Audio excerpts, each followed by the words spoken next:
Mic check 212. Mic check 212.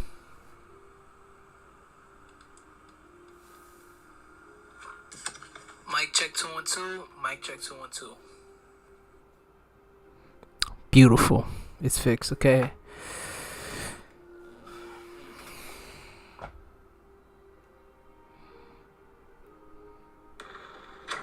had no place in the world.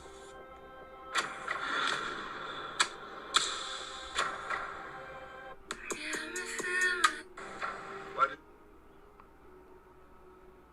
you join them? My name is Lucy McLean, and I'm an active contributor to the well-being of my community. Angels live in skies of blue.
Yeah, sorry about that, guys. I had to fucking fix my mic, so yeah, that's life. But let me do some quick kettlebell swings and some stretches because my fucking bionic leg is killing me right now. Yeah, standing for 8 hours. Give me like 10 minutes, alright? Maybe 5.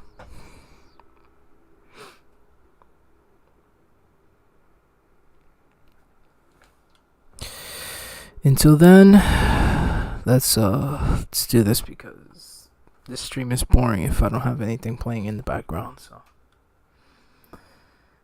thank you guys for watching. I appreciate every one of you. Okay, that's me, of course. If I play that shit, it's gonna get banned. Well, the stream. So, let's watch this for a minute while I work out real quick.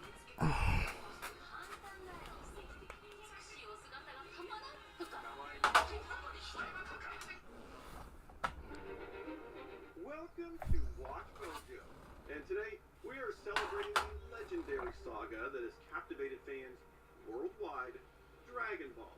And well, it's best you power up your energy because we are starting with the most iconic moments from Dragon Ball.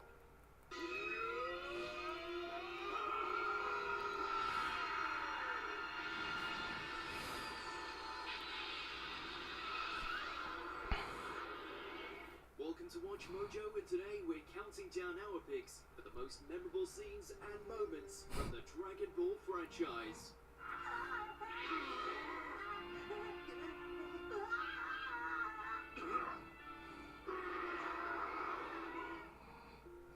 The passing of Dragon Ball creator Akira Toriyama has been a devastating blow to the anime, manga, and video game communities.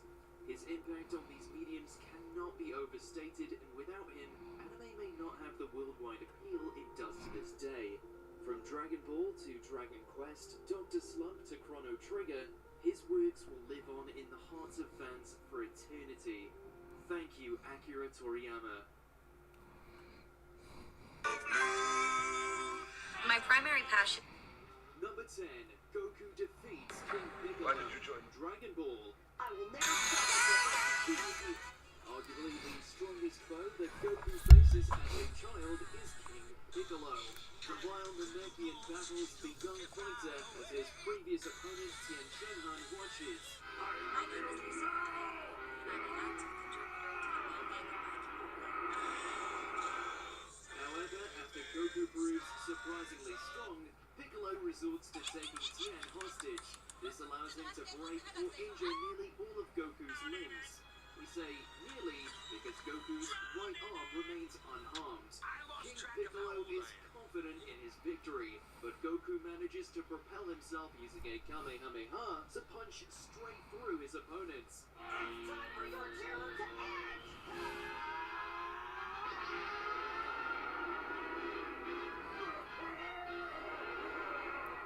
Not only is this a brutal and creative finish, but this moment also marks the birth of Goku's rival and later ally, Piccolo Jr. Number 9, Father-Son Kamehameha, Dragon Ball Z. Speaking of finishing moves, DBZ has its fair share of memorable ones too. Now you die! In the finale of the Cell Saga, Gohan is engaged in a beam struggle against Cell. The green monstrosity is stronger than ever after his resurrection, and Gohan can only use one arm.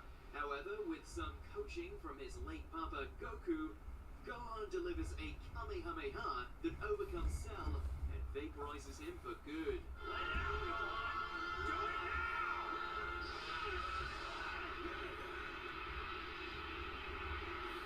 Anytime multiple characters do a Kamehameha is cool, but the fact that one of them is a ghost and it's done to defeat a big bad as Cell ensured that fans would never forget it.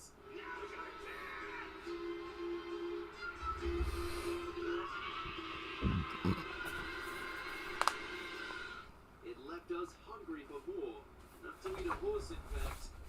Number 8, Goku's Goodbye, Dragon Ball GT.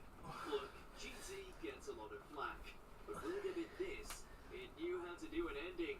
I have more crazy relatives than I'll ever know what to do with. And they're all heroes. In the future, after all the other Dragon Warriors or Z Fighters have passed on, we see Goku's granddaughter Pan at a tournament. She spots her grandfather in the crowd, and while she loses him, we follow Goku as flashbacks from throughout the Dragon Ball franchise play. Grandpa? Let me through, please. After seeing how far we've come, the narrator assures us that should the world need him again, Goku will return. The dub even has Goku signing off himself.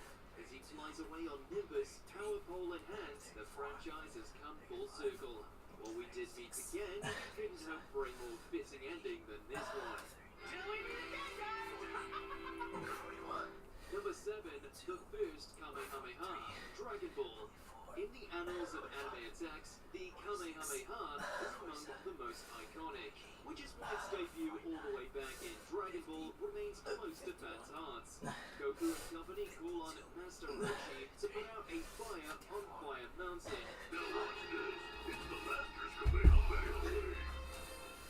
While the old man appears stuttering and incapable at first, Roshi seems faster and moves his famous beam attack, putting out the fire and destroying the mountain.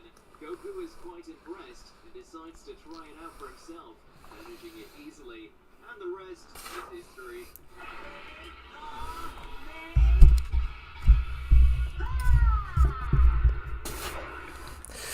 Alright, let's go. Now I'm ready to play. Ooh, that feels better. Thank you guys for waiting. Fallout 4, baby, let's go. Fallout fucking 4.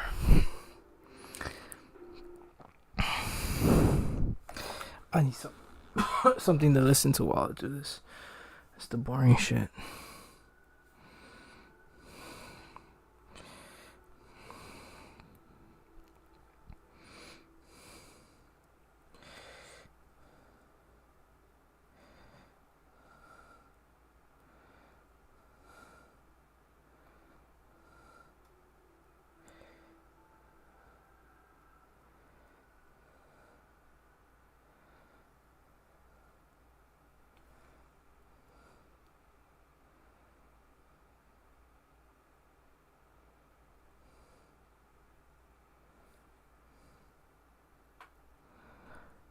Okay, I literally wasted 10 minutes, but okay. Let's. I'm curious what he has to say. シリーズ9プロプラスまだツルツルブラウンみんなお疲れ様。ゴンちゃんと待ってたよ。今日も頑張るぞ。 Okay, let's go. What's poppin', y'all? Wow, one of the funniest late, tardy April Fool's jokes that we've gotten is Metro Boomin. And he came on to Twitter to say the following. And I don't know if he was trying to say April Fool's with this because this was dropped on April 2nd, but he quotes a tweet from March 28th where he says, "If you get a text or call from me, don't answer until further notice." And then he quotes it saying, "Just got my phone number and accounts back today. Somebody hacked me the day the album dropped, SMH." And all those corny ass tweets, all my day ones know that's nowhere in my character. All positivity always on my Where end. did I go Plus, again? It's all love. Hashtag we don't trust I you. don't. Okay? And what he's referring to, he continues anyway, before we get back to what he's referring to. He says, "It all started 2 days before the album It's dropped. here. All these 416 numbers would call me back to back a million times. It got so bad I had to keep my phone on airplane mode." 416, as you guys can see, is Toronto, Ontario. Ontario? Man, Ontario. I'm pretty sure it's Ontario. Whatever. Canadians, y'all can come at me in the comment section. I won't take it personally. I'll eventually go to your city. Or that one is a county. No, it's not even a county. I forgot what they're called.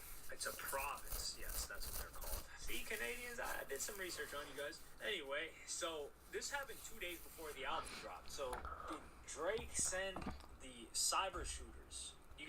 Have you guys ever watched that show Cyberspace on? I think it was on PBS. Fire show, by the way. Yo, PBS had some of the greatest shows, public broadcasting television, and yeah, that was completely worth every taxpayer dollar that went to it. Shout out to PBS and everybody that contributed to that. But I'm getting offhand here onto Cyberspace. I really remember the intro song. It's like Cyberspace, we're moving. Man, it brings back some good memories. Regardless, Drake either sent the cyber shooters or the hackers, or maybe he got in touch with Nav, sent the Indian spam callers over to Metro Boomin, which he could just turn off unknown callers, but I'm not going to come at him for that. The reason is a lot of comments started appearing where Metro Boomin was tweeting a certain way. For example, on April 1st, he was tweeting hashtag villain era. That emoji, and then he says, "I seen a lot of y'all been scared to post the album too. Laughing emoji, crying. I forgive, but I don't forget. Hashtag we don't trust you." And then he quote tweeted one thing that said, "Golden a week, thank God, and thank you all for listening. We don't trust you." And in an Instagram comment section, which I'm guessing he was hacked on Instagram too, he said hashtag villain era. Album was going #1 regardless. There was going to be a #1 single regardless. Get off D. That man don't even know y'all. And I want to come on here. Initially, when I first saw the news, I wanted to get on here and say, man, Metro Boomin is capping. He was just wilding all week, and now he's coming on to try to save face and clean up his act like Offset did on the Cardi B cheating thing. But when I read these tweets and when I read these Instagram comments, these don't scream Metro Boomin. Especially the villain. I'll say the one comment where it didn't make sense was the Elliot Wilson post, and he says there was going to be a #1 single regardless. Get off D. That man don't even know y'all. Metro Boomin doesn't ever seem like he would drop something like that. He's a very subliminal guy. He'll like a tweet maybe that says something funny, but he doesn't talk like that. And the tweets too, when he says, "Oh, I'll remember the people that didn't post the album," it's just out of his character. Now, do I think he got hacked? The reason why it came up to me in my mind too to say, I think he let this rock was if he was hacked, then he would go on his Instagram and post, "Hey, my Twitter is hacked, like that's not me." And then every single IG page that's rap related would post it, and we would all know that Metro Boomin was hacked. However, he's saying that his whole iCloud got hacked. So if his iCloud got hacked and he has the same login credentials for his iCloud as he does his Instagram, Twitter, etc., which he might. A lot of people make that mistake of having the same information across multiple different platforms, which I'm not calling people dumb or blaming them for it. It's Story is whack.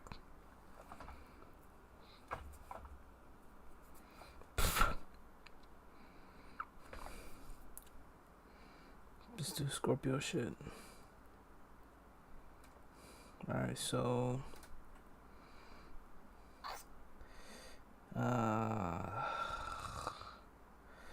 when was the last time you did it? Nah, that was 3 weeks ago. Sorry. Okay. Here's how I would flip $1,000 if I were broke.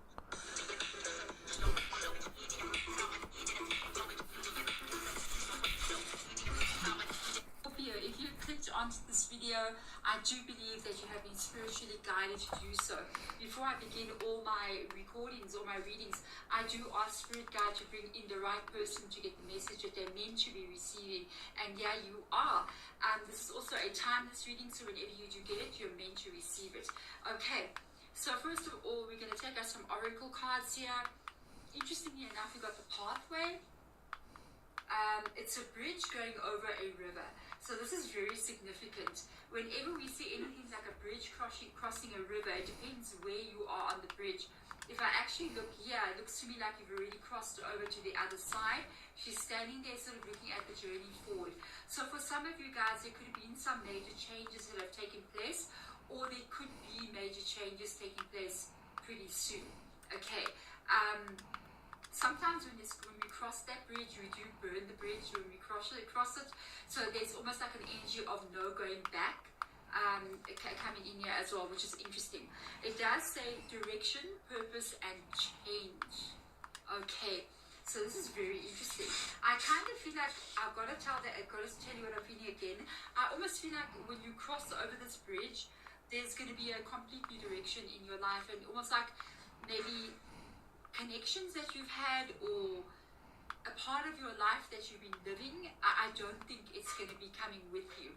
It could happen in any which way. It just depends on what situation you are in.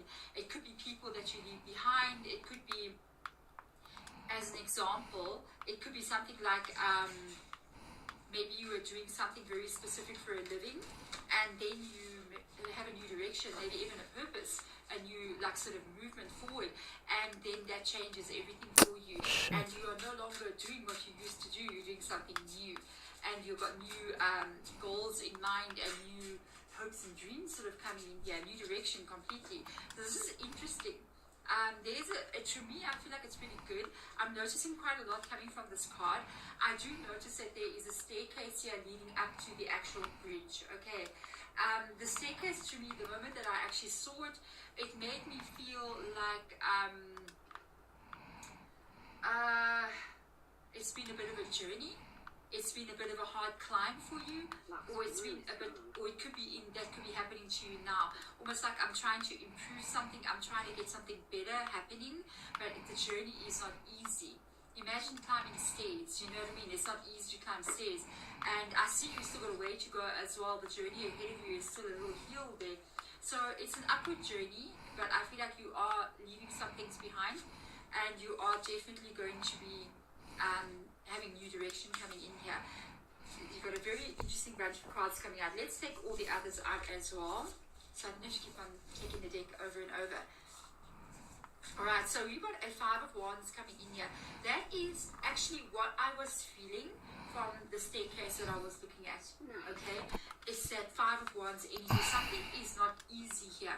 Something is difficult to get right. Something has been on your mind. Something has been bothering you, or something has been almost like trying to solve a problem or trying to get something to happen, but it hasn't been easy. I do believe how it feels to me is like taking 2 steps forward and 1 step back. 2 steps forward, 1 step back.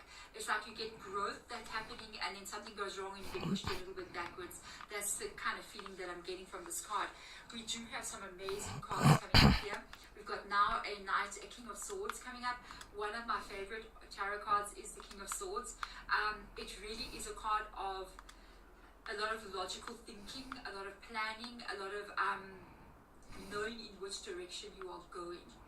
This is tied to what we are looking at there, the direction, the purpose, and the change. I feel like this is really an energy that is coming towards you. This is some brand new ideas.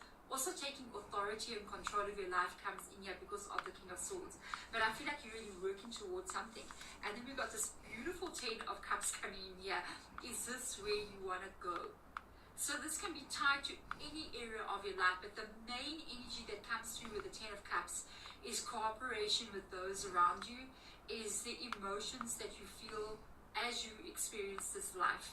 Meaning, like, yes, we all want to have money and we want to have a mansion. Not everybody, but I'm just giving an example. We want to have the material things that we want to have. Fine. But the main energy that comes in here is like, you can have all those things, okay, but how do you feel? How are you feeling? And I really feel like this comes up so strongly here. Almost like this energy of you really wanting to, even if it's with your family, I want to be happy in the family that I'm living in. I want to feel good. I want to feel safe. I want my family to be thriving. Emotional energy comes up a lot in the Ten of Cups, you know, because yes, we can have not a lot of money, but we can be very, very happy.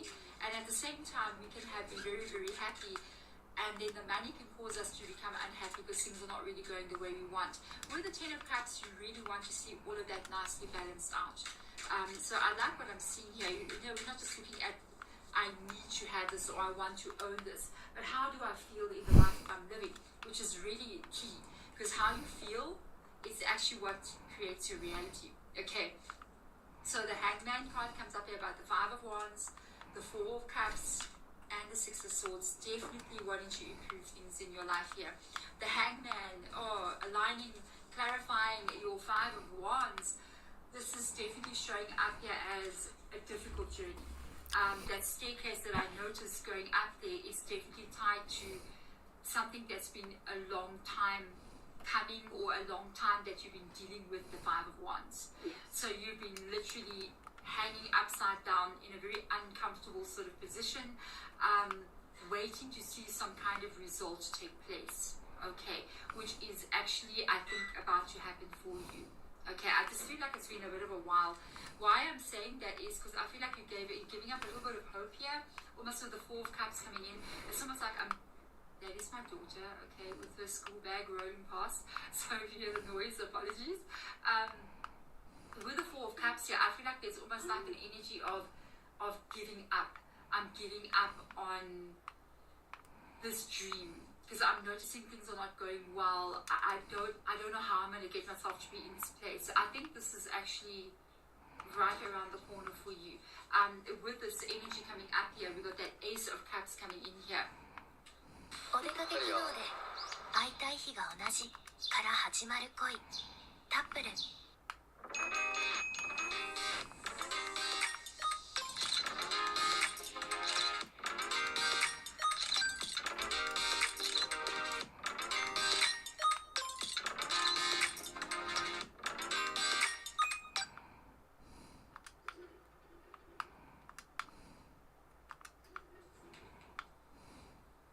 I've actually noticed 6 trees, okay? I've just picked up something here. There's actually 1, 2, 3, 4, and there's a small tree there, 5, 6 trees. And there's the Ace of Cups on top of the last tree that I counted. For some reason, I'm counting trees with you here. But that could be an indication also of the next couple of months for you, the next 6 months of what is coming in here. Because you are moving, you are being moved, you are being shifted here in some kind of way towards what it is you want to see. Whatever this is, there is a definite, almost like a release of stress, almost like an energy of a release of anxiety, a release of stress that you're carrying. Things getting better for you and your family, definitely because of the Ten of Cups being there, or even better for you if you don't have a family, maybe you don't have children and a husband or whatever, it's you that you're looking at, your main energy. There is a definite movement towards improvement. And you've also got a Six of Swords, which is another piece of stress that you're carrying. Things getting better for you and your family, definitely because of the Ten of Cups being there, or even better for you if you don't have a family, maybe you don't have children and a husband or whatever, it's you that you're looking at, your main energy. There's a definite movement towards improvement. And you've also got a Six of Swords, which is another number 6 coming in here as well. So I definitely feel within the next 6 months for you, there's going to be some very big changes coming in. Because the next card coming out says, expect powerful change. And that is new moon eclipse, okay? This is quite a big shift for you. I think what this is going to be, I almost feel like this like mind rattling feeling, like, wow, this really has really changed a lot of things. So I'm curious to kind of see what is going to come up with the tarot cards that I've already turned over. A lot of financial issues here, a lot of empowerment as well. Okay, I see worries mainly tied to the next two cards coming out, shows the lack of stability. Okay, it shows the fear about safety of the family or you, not having enough to go around kind of feeling, or some kind of lack of stability in some area of your life. Moving up next to it here, again, I pick up that energy. It almost reminds me of this feeling of the Seven of Pentacles, a doubt maybe about something that you've been working on, or even life in general. You could be thinking, wow, I don't know if things are going to be okay for me. You know, with the Seven of Pentacles, really looking into the future, almost saying to yourself, is my dream or my goal or what I've been working on, or even the direction that I've been moving in, is it actually going to work out? Is it actually going to work out with the Seven of Pentacles? Have I been wasting my time? You know, maybe I've been putting my energy into something that's not going to work out. And boom, underneath these cards, we've got this beautiful Magician. It shows me that something is about to take place here, and possibly what it is you actually would like, which is definitely tied to what this is. This is something that you want here. This is either a family, a life that you want to build for yourself. You are being given almost all the tools here, an opportunity here. This would, for me, this card at this moment means an opportunity. It means an opportunity to move towards something you wish to have or create. Okay, so let's get some clarifiers out. Let's go deeper into these cards for you. Nine of Cups coming in here. Queen of Wands. This is a big powerful change. Five of Cups here. That's interesting, coming about the Magician. You're going to go in there. With your Nine of Cups coming in here. Wait, go back. Or my goal, or what I've been working on, or even the direction that I've been moving in, is it actually going to work out? Is it actually going to work out with the Seven of Pentacles? Have I been wasting my time? You know, maybe I've been putting my energy into something that's not going to work out. And boom, underneath these cards, we've got this beautiful Magician. It shows me that something is about to take place here, and possibly what it is you actually would like, which is definitely tied to what this is. This is something that you want here. This is either a family, a life that you want to build for yourself. You are being given almost all the tools here, an opportunity here. This would, for me, this card at this moment means an opportunity. It means an opportunity to move towards something you wish to have or create. Okay. So let's get some clarifiers out. Let's go deeper into these cards for you. Nine of Cups coming in here. Queen of Wands. This is a big powerful change. Five of Cups here. That's interesting, coming about the Magician. You're going to go in there. With your Nine It's of a Cups fucking coming in robot. here, I actually feel like this is very much tied to, there's two separate things that came up, so I need to talk about both of them. First of all, I do feel like you are the powerful change. In Thank what you is guys for behind watching. you is some I appreciate you.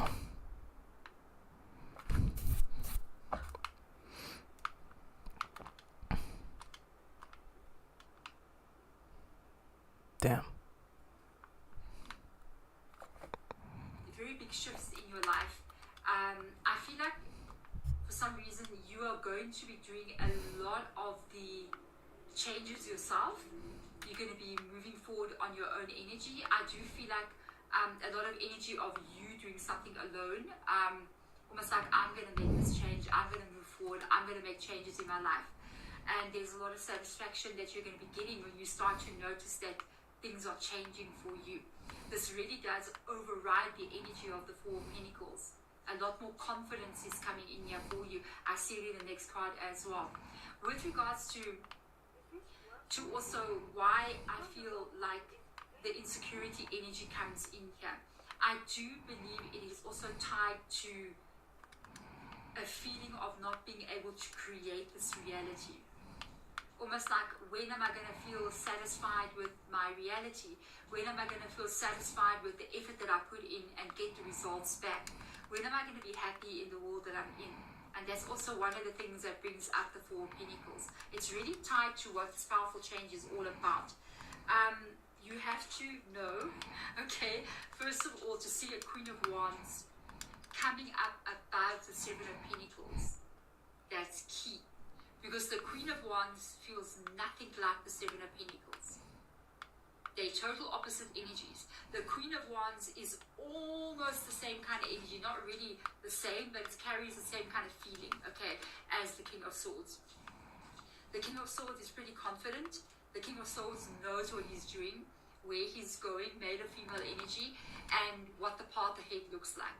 The Queen of Swords, on the other hand, is very brave, very confident, is not afraid about the future, knows that everything's going to unfold in her favor, and is also very inspired about something that she's creating, which comes up here as this purpose. I don't get it. So the energy are really the same, but it carries the same kind of feeling, okay, as the King of Swords. The King of Swords is pretty confident. The King of Swords knows what he's doing, where he's going, male or female energy, and what the path ahead looks like. The Queen of Swords, on the other hand, is very brave, very confident, is not afraid about the future, knows that everything's going to unfold in her favor, and is also very inspired about something that she's creating, which comes up here as this purpose. So there's something here, possibly, there is a possibility here of change. Because we do expect powerful change. Then we see here, oh, we also got change in the pathway. I didn't notice. There's change there as well in the pathway. I'll be honest with you, think that there could be something that you... 趣味も2人ならもっと楽しいマッチングアプリはペアーズ This is what you get if you invested $20 for 1 month.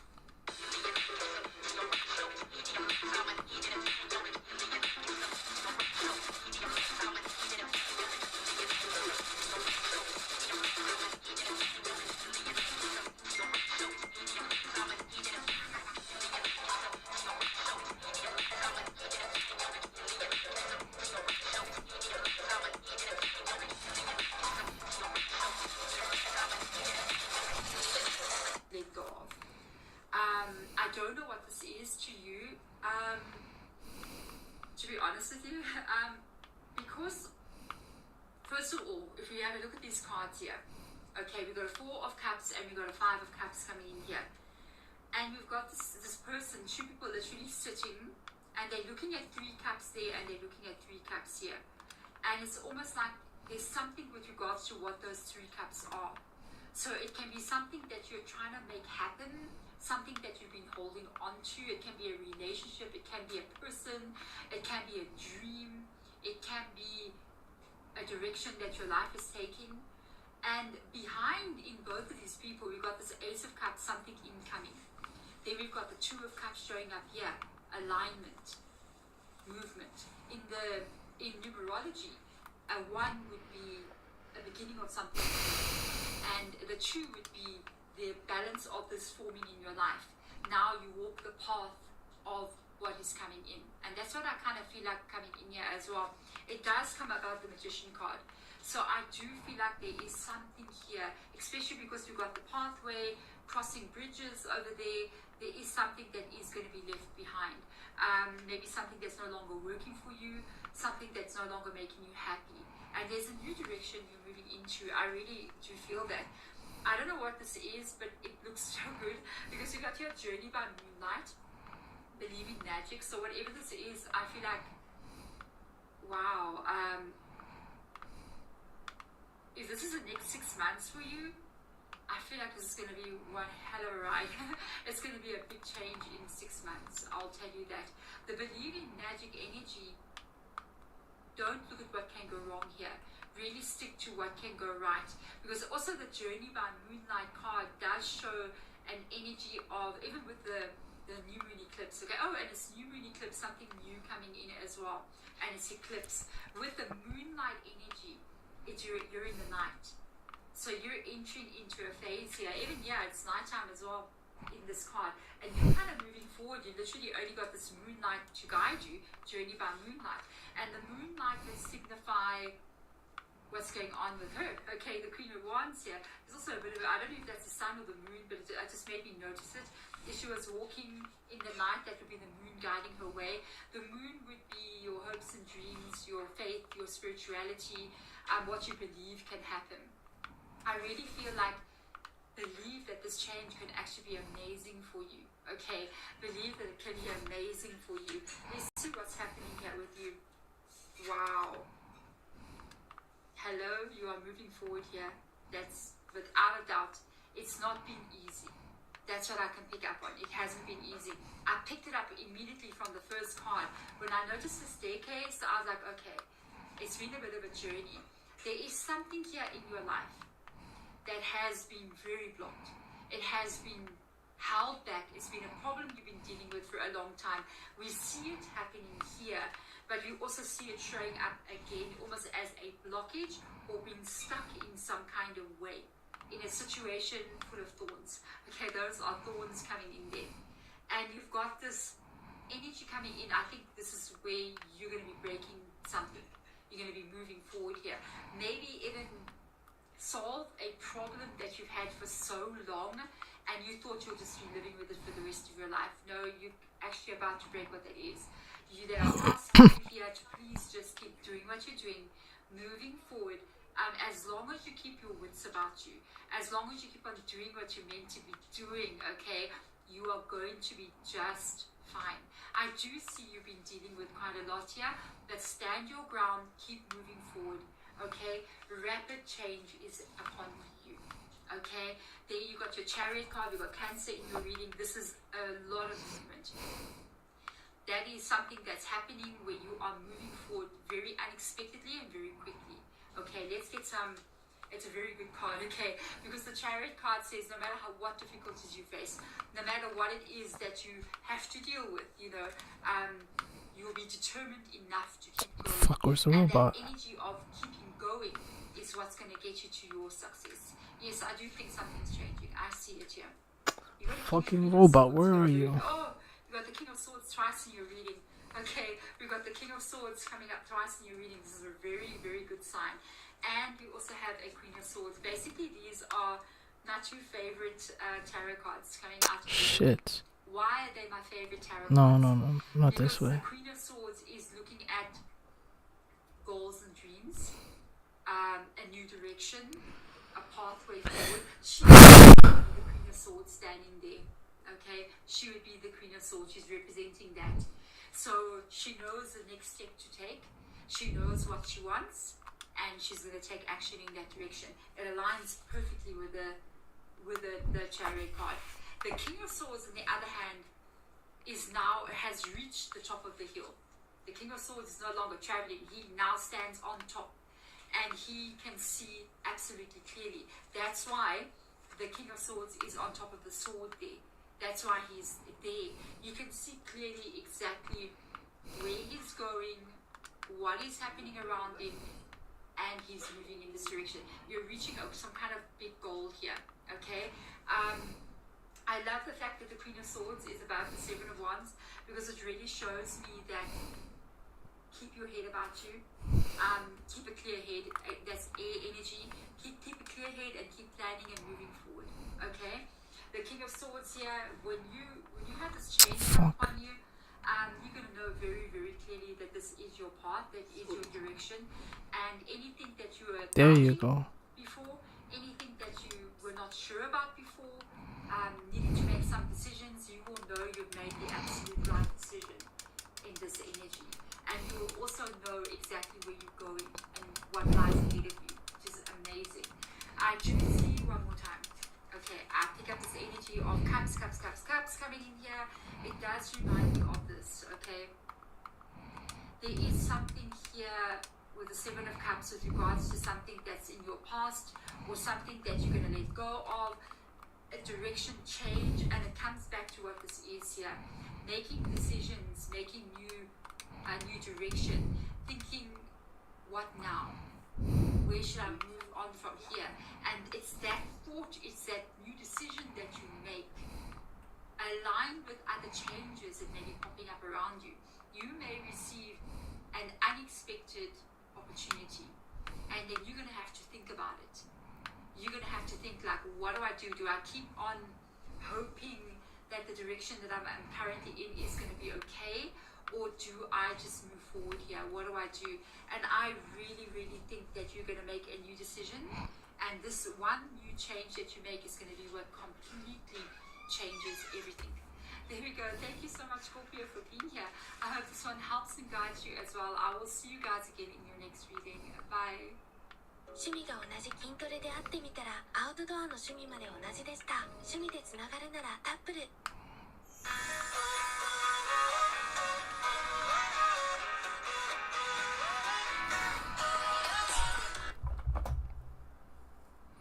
All right.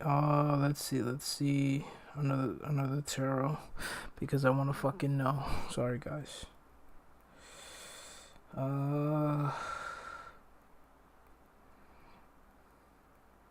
Tarot. Yeah, that's it. That was 10 days ago. It's too late now. Okay, so that's 5 days ago.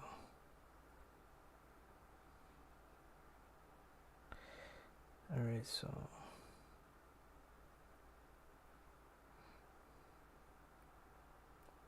hey there, Scorpio. Let's do this. Okay, let's do it. For the April 8th new moon solar eclipse in Aries, we're gonna jump right in here. You have this card that says co-create on it, and this card that says all that glitters on it. So I would make sure that you're seeing the truth of the matter at this time. We're in a time of truth, and I think that we're going to see a lot of truths being exposed anyway. So you might be seeing the truth of a situation in your life, or how something is gonna go, or whatever the case may be here. And but I would make sure that you're not ignoring it with that card. Not that you would, but I'm just saying, make sure that you don't. Right? I also feel that it's an amazing time for co-creation. So anything you can do to work together with other people is, are you kidding me? Look at that. That looks amazing, Scorpio.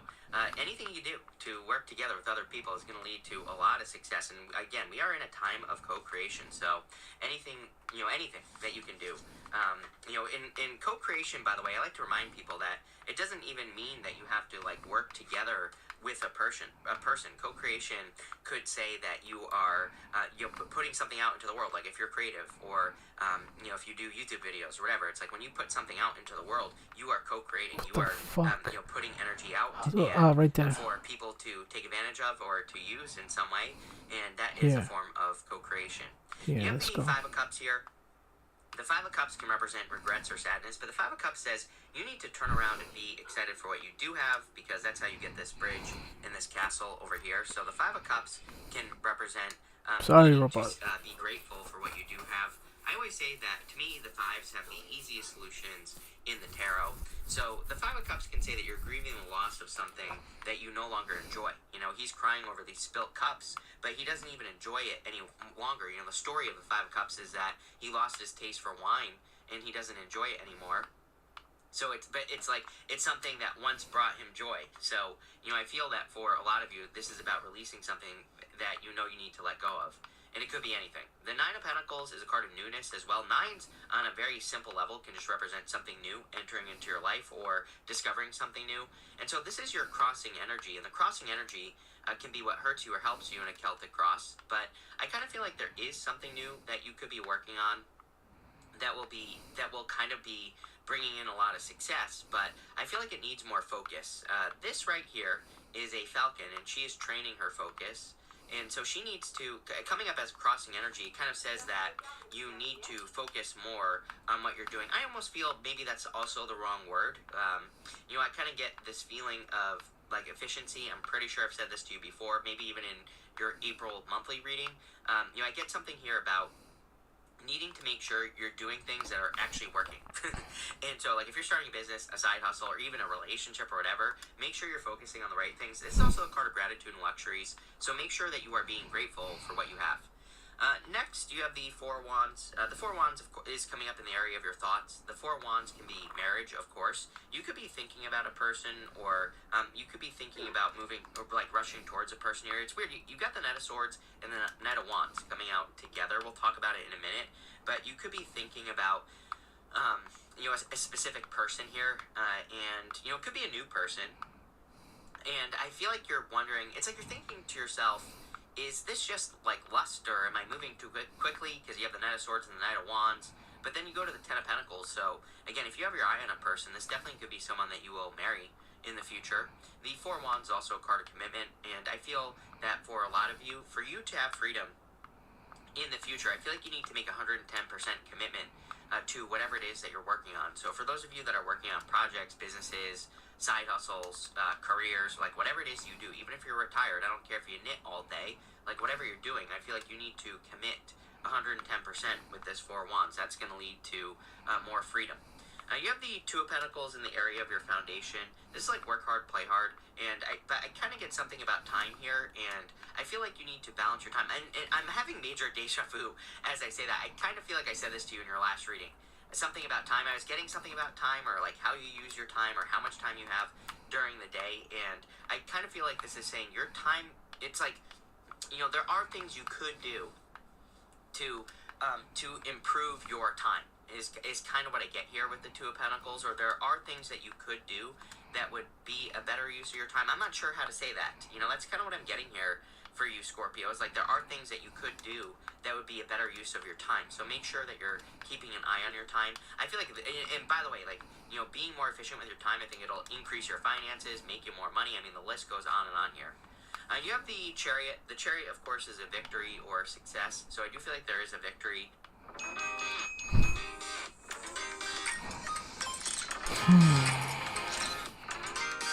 Coming in for you with the Chariot, or could be a bigger victory coming in for you. It is coming up in your past, which is interesting, but I kind of see you like moving away from something. Maybe not literally, but for some of you, I definitely feel you're moving. But the Chariot, he's leaving behind the city behind him and he really doesn't know where he's going. The story of the Chariot is that he is in perfect alignment. He has stars up here, moon's right here. It represents as above, so below. So he is energetically aligned with what he wants. He's trusting the universe is guiding him in a new direction. So I kind of get like a little bit of hesitation here, where it's like you could be hesitating if you were thinking like, oh, I need to move, or I need to make a change, or go get a new job. But I almost feel like I kind of get a weird message here. It's almost like saying to me, that you should not be hesitating, that you should just make a move that you think that you should be making, because you're right, is what this is saying. It's like it's almost like saying that there's nothing to not trust because you are in alignment. I hope that makes sense. You have this Koi Fish Spirit says there is always enough. Hey, you have this Buffalo Spirit says the abundant universe will provide. So if you're thinking about doing something in your life and you're worried about it, what are you up to?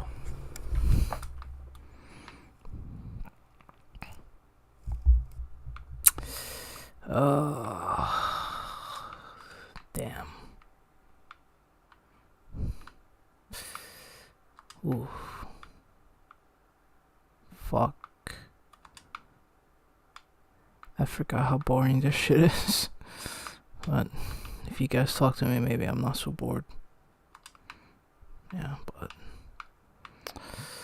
I used to do this in all the other Fallout games as well, just collecting shit. I'm a junk collector. Yeah. I always feel like there's something more. No, of course not. I can't take his shit. I can't. Wait. What was that? Oh, it was his fucking leg. Man.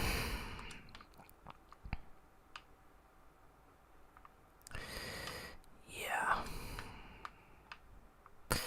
Fuck yeah. Alright.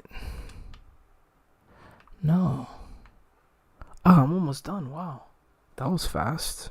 I feel like there's more than enough abundance that will be coming in for you, or that you'll be creating more than enough abundance. I feel like you'll also be creating more than enough success in your life with these energies. If you start moving in the right direction. So I kind of feel like this is saying that there's like a lot of success that's coming in for you with these energies. I also feel like there's like a lot of growth coming in for you. I feel like you've been through like a difficult period of time as well, you know, kind of like a rocky period, and now you're getting to this place of kind of cleansed energy, which I kind of feel is also going to be increasing your abundance, or it's just like, it's more like you're entering into a better environment. I'm not so sure that this, just if I put myself in your shoes, like I don't know if your abundance is actually increasing like around you, but it feels more like your environment. Sometimes I think obviously if you're just in like a healthier environment or a better environment, meaning the people you surround yourself with, the energies that you surround yourself with, everything, you know, sometimes when that is more abundant or cleansed, then you become more abundant. And it kind of looks like that to me. I hope that makes sense. Next, in the area of your very near future, you have the Knight of Swords and the Knight of Wands. I feel like you're trying to make a decision. It's like you're wondering if you're rushing or not, you know, with this energy. It's like you're thinking to yourself, am I being too hasty, or am I coming from the right place? I almost feel this is just you. I don't really feel like this is an energy of a person necessarily. You could be thinking about a person with this energy, but I also feel that this is more kind of like you saying to yourself, like, you know, maybe because you've rushed into things in the past, or you've made hasty decisions in the past, and I really see you kind of like crunching the numbers here, trying to figure out if you're making the right choice, which is kind of interesting. I don't know where that's going. We're gonna clarify in a minute. You have this Waking the Lion card and the Shining Through card, so it's like something is standing out to you. The Waking the Lion card is kind of like you, you know, unleashing the beast. I think I titled your last reading "Unleash the Beast" or something like that here, Scorpio. But you know, I feel like you're kind of like unleashing your true power. People are going to start to see what you're made of, who you truly are, and you're going to be showing that to the world with that Waking the Lion card. I also feel like more things are starting to stand out to you with this Shining Through card. It's like you have more information now. It's like, you know, the older we get, the smarter we get, hopefully. And not some of us, but some of us go the other direction. But what I would say here is that I think that you're starting to see like what is good and what is bad in life, and that's what this Shining Through card is saying. You're starting to see like the things that are correct and good in life are starting to shine brighter, which is helping you make better choices and decisions. And in the area of your next few months, you have the Ten of Pentacles. Ten of Pentacles is everything you want and desire in your life. It is the tree of life. It is you getting everything you want and desire in your life. So it's an amazing card. And I feel for a lot of you that you could really be building and leaving a legacy. I even feel some of you, I don't really see a person everything you want and desire in your life. So it's an amazing card. And I feel for a lot of you that you could really be building and leaving a legacy. I even feel some of you, I don't really see a person here, although I do feel like some of you have a person on your mind. I feel this person comes from a very different world than you, Scorpio. It's like, you know, one person in this connection is a cheetah, the other one is an owl. You know, it's like I literally see this in my head. So for those of you that want love, I feel you could be attracting a person where it's like, yeah, there are some big differences here, but I don't know. Like, I kind of also feel that you fill in each other's gaps. It's like, you know, where they're weak, that you're strong. Where you're weak, they're strong. It's like, it's almost like this is, you know, even though you could be attracting someone that is like very different than your usual type, or you are very different, I kind of feel like you complement each other extremely well. So there definitely could be a person like that coming in for you. I feel that with the Ten of Pentacles here, definitely could be a person that you start to have a family with as well, or that you will have a family with.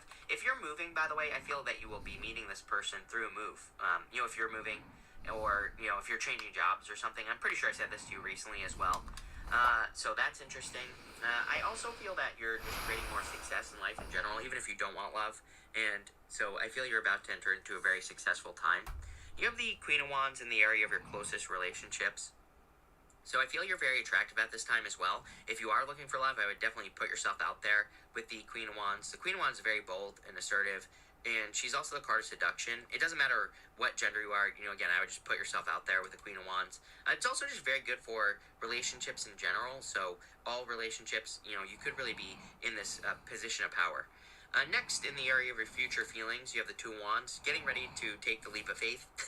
I kind of just feel like you are getting ready to take some sort of leap here. He has the whole world in his hands on the Two of Wands, but he has to like take a leap of faith and get out into the world. And that's what I feel like the Two of Wands is saying. Like, it's time for you to take that leap of faith. It's time for you to like step out into the world and kind of like make something happen here. And that's what I see with this Two of Wands. At the end, for your outcome, you have the Four of Swords. We have a Mercury retrograde starting on April 1st, literally April Fool's Day, and Also on April 8th, we have the eclipse, which this reading is about the eclipse, but, at the same time of the eclipse, we have the retrograde going on. And so I would say, take as much time as you can or need to for resting, relaxing, recovering. Retrogrades are always great for healing, resting, relaxing, recovering, all that other stuff. So I think it would be an amazing time for you to do that with the Four Swords. You have the Hierophant and the...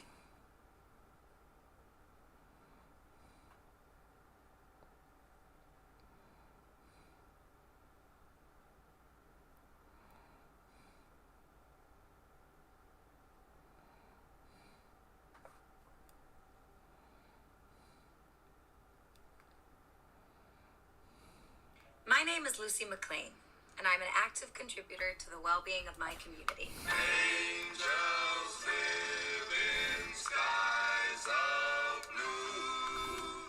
My primary passion is teaching American history with a focus on ethics. In my personal time, I enjoy taking walks. Can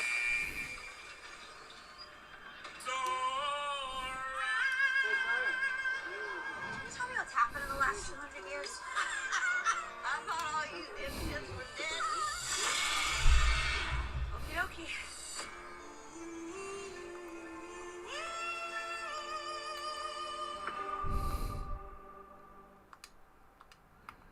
My name is Lucy McLean, and I'm an actor. Psalm tour making.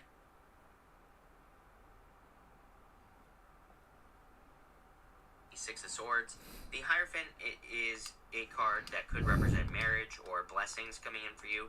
Six of Swords about moving on to calmer shores. I kind of feel like you're in the home stretch, is what I feel like saying, Scorpio. I feel like you've had, experienced a lot of loss. Like I said, I feel like it's been rocky. With that Buffalo Spirit, I was kind of getting that you've been through a rocky period of time. A lot of on-off energy as well. Maybe even to the point where you've maybe over the past couple years, you've been working on projects. It's like they get turned on and off, is how I see it in my head. You start working on something, then you stop. Then you start working on something, and then you stop. I feel that the Six of Swords is saying you're kind of in the home stretch of that stopping, and you're finally able to work on things and continue to work on things in your life, whether it's your health, a business, your career, relationship, whatever. It's like you're finally just on, and I feel this is going to feel really good. And this eclipse, I actually feel, could be the thing that is turning this on. It could be the thing that is allowing you to continuously work on something. I feel like the Hierophant could be talking about marriage or blessings coming in for you as well. So let's clarify through here, and let's see where this is going. With the Five of Cups and the Nine of Pentacles, you have the Eight of Swords. Eight of Swords, self-imposed restriction, needing to set yourself free. I do feel like there are things, I feel like there are restrictions in your life here, Scorpio. I'm not going to sugarcoat it. I don't know. The best way I could put this is it's almost like there are things you want to do, but you have children, right? Maybe you do, maybe you don't. I'm just giving you an example here. It's like maybe you want to date, but with children it's hard. Maybe you want to, start a business, but with your children it's hard. But it might not be children. It's like, maybe you want to start a business, but you don't have the money. Or maybe you want to start a business, but your child is your current job that takes up too much of your time. So I feel like the Eight of Swords is saying, yes, there are restrictions that you are having to deal with at this time. Here's how I would flip $1,000 if I were broke.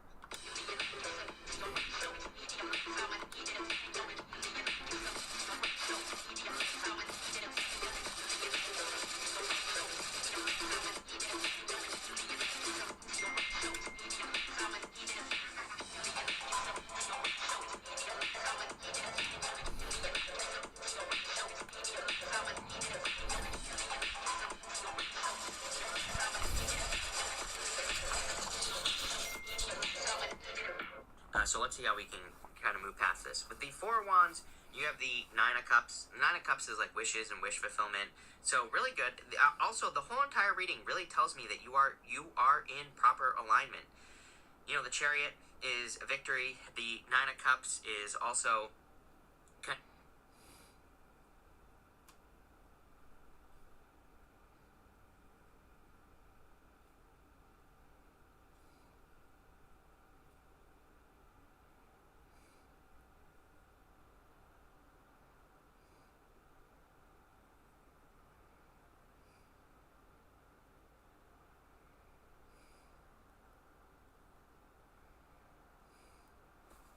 kind of like getting something that you wish for.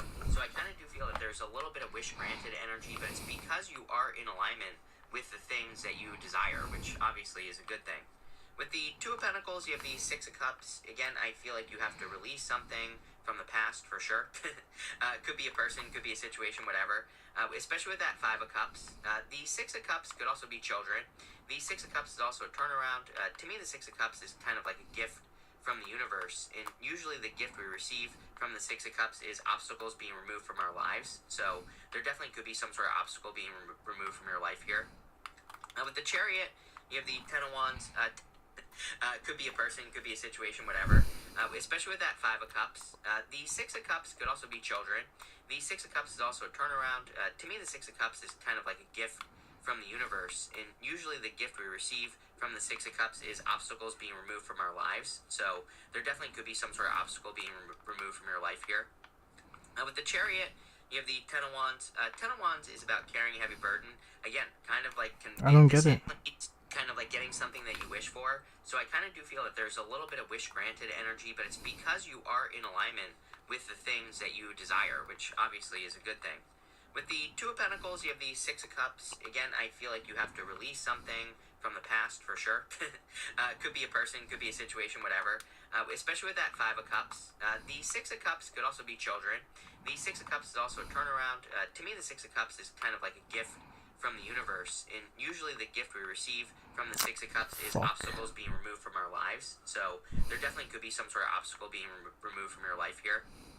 With the Chariot, you have the Ten of Wands. Ten of Wands is about carrying a heavy burden. Again, kind of like this is more just proof to me that you've been on this rocky road. You know, the story of the Ten of Wands is that he is burdened, but he's about to reach his home in the background here. And what he is carrying is his harvest. So, you know, again, really it's a good card. Personally, I personally read the Ten of Wands as a good card. To me, it is like saying that you are getting rewards for the things that you are doing, or that you have done. How the fuck do I get you know, that again, I one? feel like this is obviously going to be a good thing with the Ten of Wands, not a bad thing. So, love it. With the Knight of Wands and the Knight of Swords, you have the Ten of Swords. I do feel like you are releasing a person or, you know, a situation here. Ten of Swords is like having been stabbed in the back, but I also kind of feel like this is just a death, you know? Not literally, but, you know, more a transformation. Ten of Swords really represents a blessing in disguise. He's making the symbol right here. It's the same symbol the Hierophant is making, and it kind of represents a blessing or a blessing in disguise. So I do feel like some of you are kind of releasing your past. And again, I do feel the release is the thing that is going to bring you the Ten of Pentacles. So, you know, if you're releasing a person or a situation or an event that happened to you, that is going to be the thing that causes Ten of Pentacles. The other thing that's going to cause the Ten of Pentacles is Two of Wands. So you have the Two of Wands twice, and Two of Wands is about leaving a comfort zone. He has his village down here. Again, he has a whole world in his hands. You know, the story of the Two of Wands is that he rushed to a finish line, and he thinks he knows how things are going to turn out. Like, he just rushed to a finish line, he made something in his life happen too quickly, and now he thinks he knows that's how everything is going to turn out. But really, he's only looking at things from a limited perspective. He has a whole world in his hands. So if he were to step out into the world, he would see that there's so many different ways and so many different things or so many different experiences that he could have. And Ten of Pentacles is the richness of life. It is the, you know, it is the tree of life. It is the abundance of life. Every possibility exists here. And so I feel like for a lot of you, this is saying that you need to go have some new experiences, or you're about to go have some new experiences. And that includes, again, some of you, like I said, could be dating a person who's very different than you, but that could be the thing that kind of like opens you up to the richness of life. With the Queen of Wands there, you have the High Priestess. I feel like you need a very intuitive time for you, so I definitely feel you need to trust your intuition and tap into your intuition. She also has no roof over her head here, and it kind of represents potential. Truly, yeah, like, sure, the High Priestess is mysteries. She can represent secrets, hidden information, trusting your intuition. But really, the High Priestess is a card of potential. She represents unlimited potential. So it's like there are no limits to what you can accomplish at this time. The only limit is you. Now with the Two of Wands, you have the Three of Cups. Yes, there will be a celebration.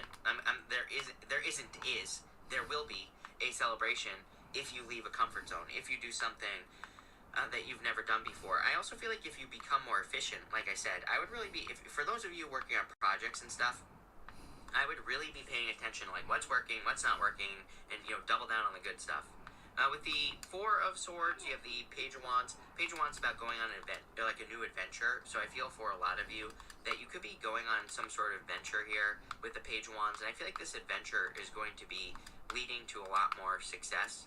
I really see you kind of like leaving your area as well. Like, I'm not saying that you have to be moving, right, here, Scorpio, but I do feel if you are moving, that could be very successful for you. But you could also just be kind of, broadening your horizons. Let's put it that way. You have this Harmony card, so I feel like you want more peace and harmony in your life. I actually feel like you feel there is more peace and harmony entering into your life here, so that looks good.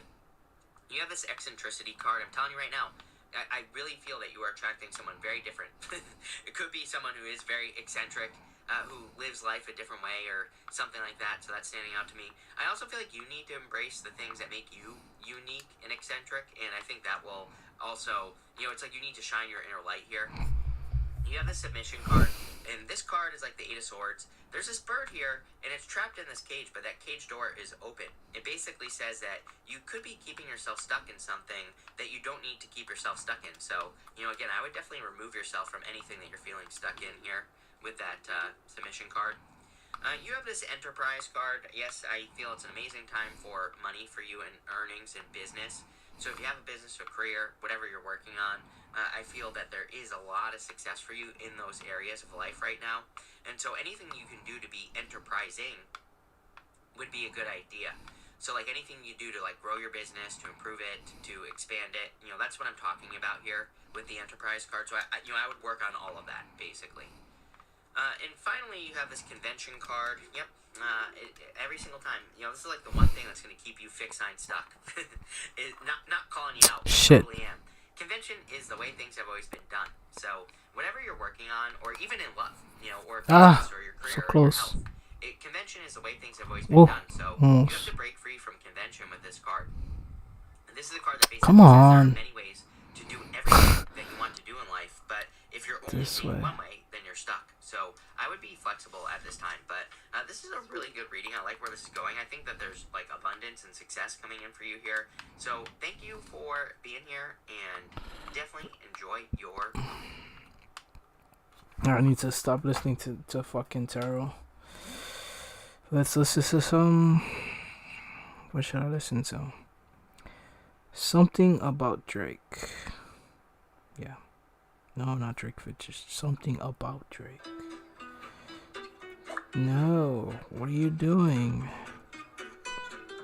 Okay, let's see. Every rapper who has beef with Drake right now.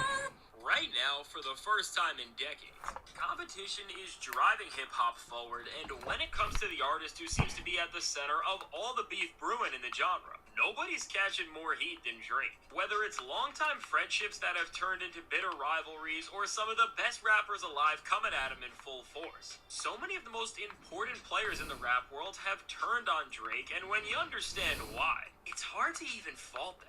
Now, when you look at the very nature of both Drake's personality and his music, he has filled all of his albums, especially recent records like Her Loss, For All the Dogs, and Scary Hours 3, with subliminal disses aimed at so many different artists, and with many of the rappers coming at Drake now merely responding to the taunts that the OVO rapper has been throwing their way for years at this point. Many MCs are only accepting the challenge of taking him down, and when it comes to this, nobody has filled this role better than the one and only Kendrick Lamar, who has had the entire rap world frozen ever since he dropped one of the most insane verses the genre has heard in years with his feature on the chart-topping song Like That, and with this show-stealing feature targeting Drake directly. Considering the stature and skill Kendrick possesses, this is by far the biggest challenge Drake has ever had to face in his career, as Lamar has asserted dominance over him in every sense of the word. Now, while tensions between these two have never been high, ever since he dropped one of the most insane verses the genre has better than the one and only Kendrick Lamar, who has had the entire rap world frozen ever since he dropped one of the most insane verses the genre has heard in years with his feature on the chart-topping song Like That, and with this show-stealing feature targeting Drake directly. Considering the stature and skill Kendrick possesses, this is by far the biggest challenge Drake has ever had to face in his career, as Lamar has asserted dominance over him in every sense of the word. Now, while tensions between these two have never been higher than right at this very moment, Drake and Kendrick have been throwing subliminal disses at one another for over a decade, but after years of tiptoeing around one another, especially on Drake's end as of recent, Kendrick decided to escalate these tensions to an all-time high, with bars where he doesn't just say that he and Drake don't belong in the same conversation because he's so much better than him, but he goes as far to call Drake an illegitimate artist through some of the craziest lyrical violations I've ever heard.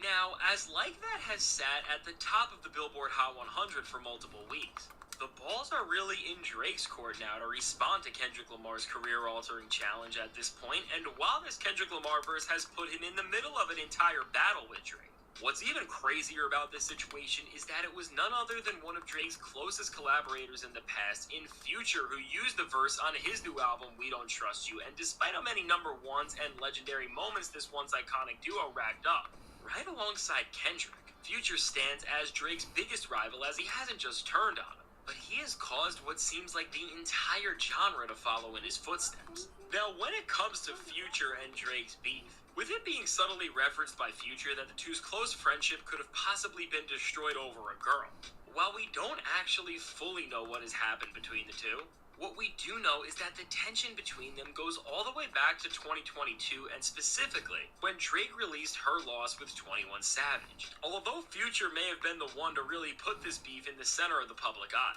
as we look back at Drake's recent output, we can see that he himself has been subtly taunting Future for quite some time, with a track like What Would Pluto Do on For All the Dogs being a prime example of this, and just like Kendrick, Future got sick of all the subtle jabs and decided to just unleash sheer and utter havoc on him, as his new album isn't just filled with songs and lines that seemingly address his falling out with Drake, but in addition, from Kendrick Lamar to many of the other rappers featured on the album, beyond just standing against Drake, Future has formed an entire coalition of artists who seem to have the same stance as him. So with this, it really seems like Future's playing a game of chess against Drake of some sort, and right alongside Hendrix, beyond the realm of rappers, it seems like the strong disdain that Future has expressed so freely about Drake was perpetrated by the face of modern hip-hop production, Metro Boomin, who has had some public tensions with Drake for quite some time, and while leaving him off his 2022 album Heroes and Villains, and throwing subs at him on social media really escalated this feud. Metro and Future teaming up on We Don't Trust You has really blown it up, as right alongside all the subliminal disses that Future threw out at Drake. I'm gonna go back. This, Kendrick Lamar, Future got sick of all for quite some time with Lost with 21 Savage. Although Future may have been the one to really put this beef in the center of the public eye, as we look back at Drake's recent output, we can see that he himself has been subtly taunting Future for quite some time, with a track like What Would Pluto Do on For All the Dogs being a prime example of this, and just like Kendrick, Future got sick of all the subtle jabs and decided to just unleash sheer and utter havoc on him, as his new album isn't just filled with songs and lines that seemingly address his falling out with Drake, but in addition, from Kendrick Lamar to many of the other rappers featured on the album, beyond just standing against Drake, Future has formed an entire coalition of artists who seem to have the same stance as him. So with this, it really seems like Future's playing a game of chess against Drake of some sort, and right alongside Hendrix, beyond the realm of rappers, it seems like the strong disdain that Future has expressed so freely about Drake was perpetrated by the face of modern hip-hop production, Metro Boomin, who has had some public tensions with Drake for quite some time, and while leaving him off his 2022 album Heroes and Villains, and throwing subs at him on social media really escalated this feud. Metro and Future teaming up on We Don't Trust You has really blown it up, as right alongside all the subliminal disses that Future threw out at Drake, Metro's production has served to echo all of these same sentiments and create a problem for Drake that he has no choice but to acknowledge. Now, with Metro Boomin, despite being a producer, he has been able to escalate this beef with his skills behind the board in a way that most of his contemporaries could never. From the sinister sound of the album, which really gives the anti-Drake performances the intensity and stature that they need, to the vocal interludes on the album that feature legendary MC and Mobb Deep member Prodigy talking about whack rappers, Metro was able to tell Drake that they are not just at odds, but that they are full-blown enemies without even saying a single word. And when you understand this, It's really insane to see, and while we don't know what has caused such a divide between Drake and two of his most frequent collaborators in its totality, we do know that both Metro and Future are determined to stand their ground against him, and beyond just the hip-hop world, this feud was escalated even more as Metro featured one of Drake's most iconic enemies on We Don't Trust You with The Weeknd, and while his feature on the track Young Metro just haunts the atmosphere of the cut with some faint vocals, by just having the sheer presence of another artist who has been known for despising Drake goes to show just how serious this beef really is. While with all this recent tension, looking at all the facts makes it not much of a surprise that Future and Metro are coming at Drake. What is a huge shock is that now it looks like none other than Travis Scott may be beefing with Drake as well, and despite these two giving us some iconic collaborations over the years, it seems like Travis has chose the side of Future and Metro Boomin in this feud by not just appearing on multiple tracks off their new album, but during their 2024 Rolling Loud LA performance where Travis came out as a special guest. He urged Metro to play the crowd the Kendrick Lamar-supported Drake diss like that, which implies that Travis knew about the storm of attacks that were coming Drake's way and just didn't care. Now, on Drake's end of things, while some people think he has waged a full-fledged war on Travis Scott after pretending to fire at the giant face of Travis during a show at his biggest The What tour, he's been doing this during each concert he's had on this tour, so I don't think there is enough going on between Drake and Travis yet to say that they are in a full-fledged beef like others are, but still. Looking at how Travis was all over We Don't Trust You and knew about the full wrath of the Kendrick diss, I would bet that at least on some level, there is a degree of tension between the two that definitely could escalate into something bigger. Now, just like Travis Scott, another rapper who nobody would have ever imagined would beef with Drake is Rick Ross. And while we don't know what has caused Drake and Ross to turn on each other after over a decade of iconic collaborations, after Ross also appeared on Future and Metro Boomin's album on the track Everyday Hustle, we do know that Drake didn't take this team up well, as when he stopped in Ross's home state of Florida on his biggest The What tour, he apparently invited out one of Rick Ross's exes to his show, and as a response to this, Ross then posted a video of him listening to Kendrick Lamar's verse on Like That, which pretty much seals the fact that he has also turned on Drake, and while everything else about this beef is up in the air, I think the fact that Drake invited out Rick Ross's ex really confirms that beyond this feud, Future did indeed turn on Drake because of a girl, just like We Don't Trust You's self-titled intro track alluded to, and this shows us while some people like Kendrick Lamar are coming at Drake because of musical beef, with Future and now Rick Ross, their problems with Drake seem to be much more personal than this. Now, speaking of personal beef, one rapper who, if he ever decides to actually drop his next album, I am sure will be filled with plenty of disses for Drake is A$AP Rocky. Now, with Drake and A$AP Rocky, ever since Rocky married Rihanna and destroyed Drake's hopes and dreams of being with the girl he had gotten curved by for years, Drake has not let it go, and as time has went on, seems like he's only gotten more rotten and petty about it actually, with projects like For All the Dogs and Scary Hours 3 having way too many subliminals about Rihanna and her relationship with Rocky for A$AP not to respond, and on Kid Cudi's album Insano, Rocky officially clapped back at Drake with lines on the song Wow, and now with Drake and A$AP Rocky, ever since Rocky married Rihanna and destroyed Drake's hopes and dreams of being with the girl he had gotten curved by for years, Drake has not let it go, and as time has went on, seems like he's only gotten more rotten and petty about it actually, with projects like For All the Dogs and Scary Hours 3 having way too many subliminals about Rihanna and her relationship with Rocky for A$AP not to respond, and on Kid Cudi's album Insano, Rocky officially clapped back at Drake with lines on the song Wow as he taunted Drake about the fact that he's living in his head rent-free and that he stole the girl of his 男性器は体内に平均5センチ埋まっている。実は身長5センチ dreams. Now again, with a beef like this, I think it shows how easily Drake's able to make enemies with rappers just by being extremely petty with everything he does these days, and with this way that Drake is constantly rapped about Rocky, Rihanna, and their relationship. I think this only adds further validity to why Rick Ross and Future also turned on him. Now, when it comes to Drake's pettiness, this is why he also has beef with Megan Thee Stallion, as ever since he name-dropped her on his song Circo Loco out of nowhere, people have wondered why Drake would even pick a fight with her, but as Drake has so many other rappers he needs to worry about actively moving against him, and Megan Thee Stallion recently focusing her efforts on Nicki Minaj, why rappers just by being extremely petty with everything he does these days, and with this way that Drake is constantly rapped about Rocky, Rihanna, and their relationship, I think this only adds further validity to why Rick Ross and Future also turned on him. Now, when it comes to Drake's pettiness, this is why he also has beef with Megan Thee Stallion, as ever since he name-dropped her on his song Circle Loco out of nowhere, people have wondered why Drake would even pick a fight with her, but as Drake has so many other rappers he needs to worry about actively moving against him, and Megan Thee Stallion recently focusing her efforts on Nicki Minaj, it seems like while Meg will definitely continue to despise Drake, as she has been very vocal about this both in interviews and even through some potential subliminal disses on songs, I don't see this beef escalating anymore from here. Now, a feud that no matter what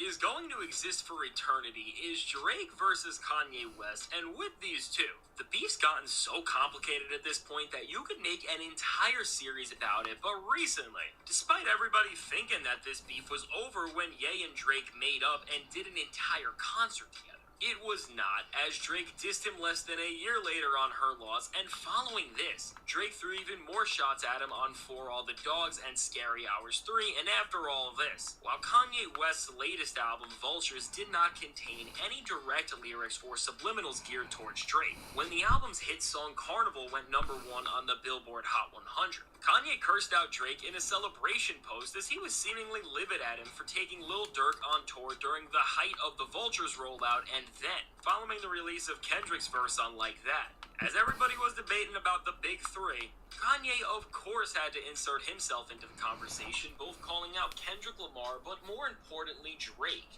as Ye said that he watched him when they performed together into the height of the Vultures rollout, and then, following the release of Kendrick's verse on Like That, as everybody was debating about the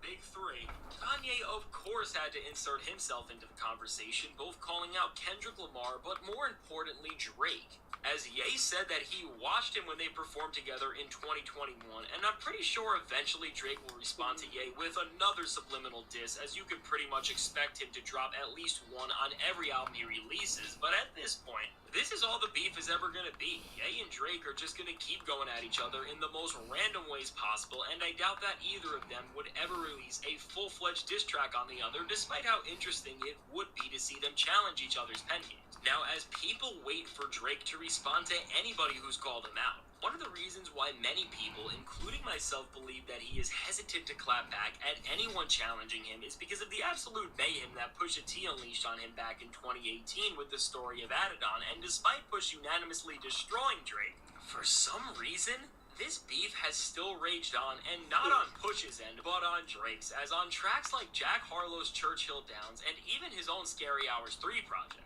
he continues to taunt Push with subliminals, but why? Push has absolutely nothing left to say after humiliating him by telling the world he was hiding a kid and then causing him to have an entire shoe deal with Adidas fall through, yet despite this massive L, Drake keeps throwing jab after jab at Push despite the fight being well over and Drake getting knocked out. The fact that Drake is still trying to provoke Push really just shows that he is delusional, and while his reputation may be in the mud for many hip-hop heads because of this very feud, he would still rather cause up controversy and create buzz any way he possibly can rather than embrace defeat like most MCs would. Now, while Drake beefing with Push, he continues to taunt Push with subliminals, but why?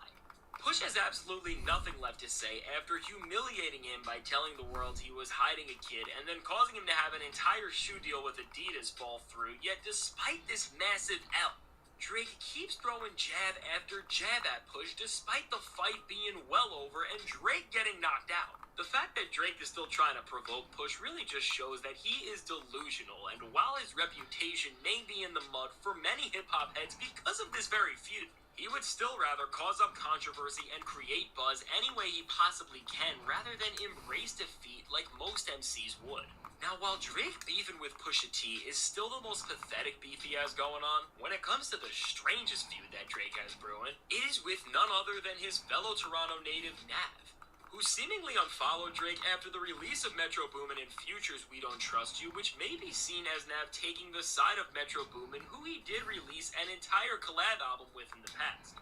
Now, it's pretty surreal that one of the producers on Drake's show-stopping Meek Mill diss track back-to-back has now seemed to cut ties with him, but considering Nav's stature as pretty much a joke in the rap game, while Drake is dodging a lot of competition, now seem to, which may be seen as, when it comes to the strangest feud that Drake has brewing, it is with none other than his fellow Toronto native Nav, who seemingly unfollowed Drake after the release of Metro Boomin and Future's We Don't Trust You, which may be seen as Nav taking the side of Metro Boomin, who he did release an entire collab album with in the past.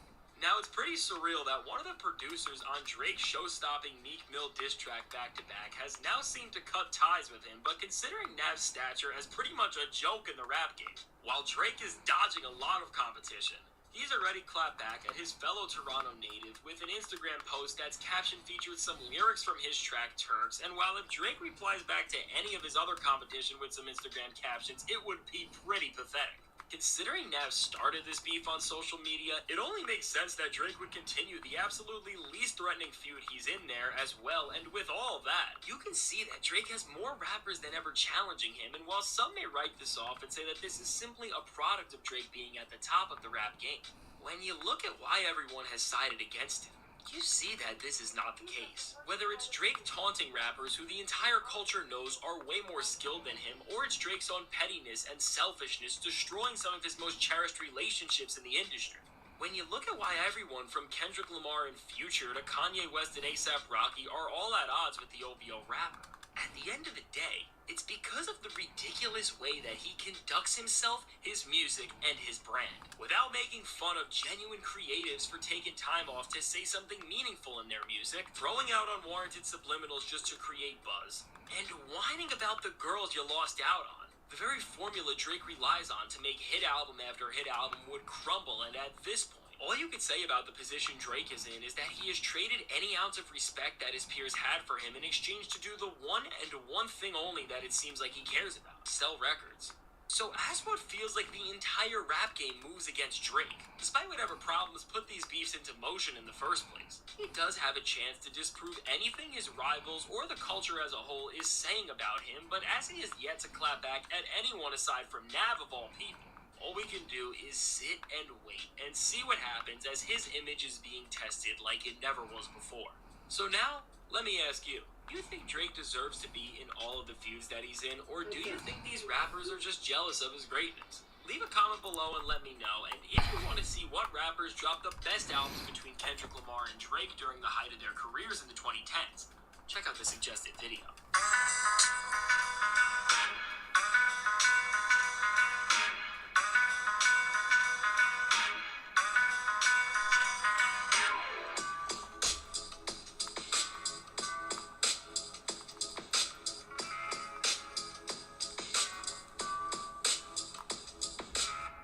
YouTube プレミアムなら YouTube も YouTube ミュージックアプリも全部広告なし。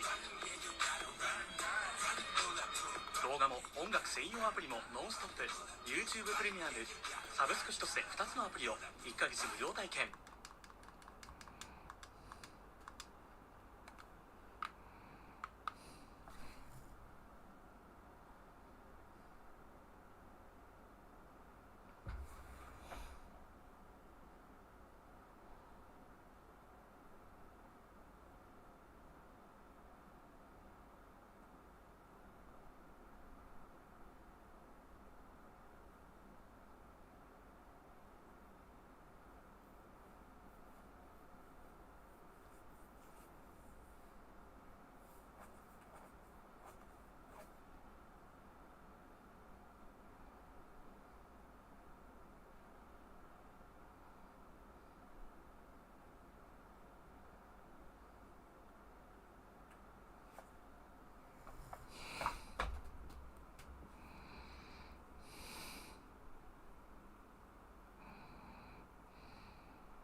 It's been a while since I listened to you.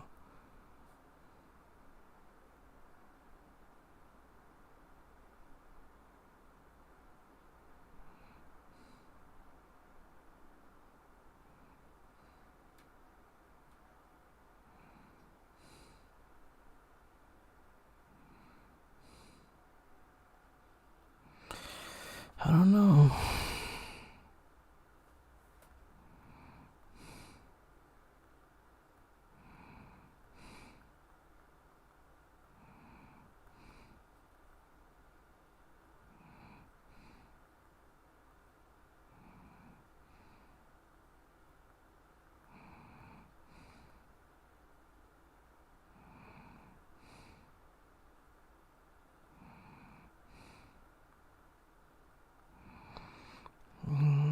I guess Scorpio. Why not? Sounds interesting. Let's go. Welcome to The Quiet Room, brought to you by the creator of Truth Well Told Tarot.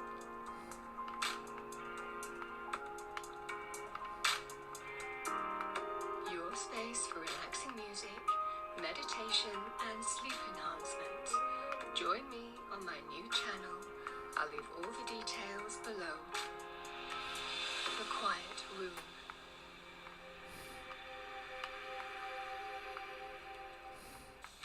Hello Scorpio and welcome to Truth Well Told Tarot.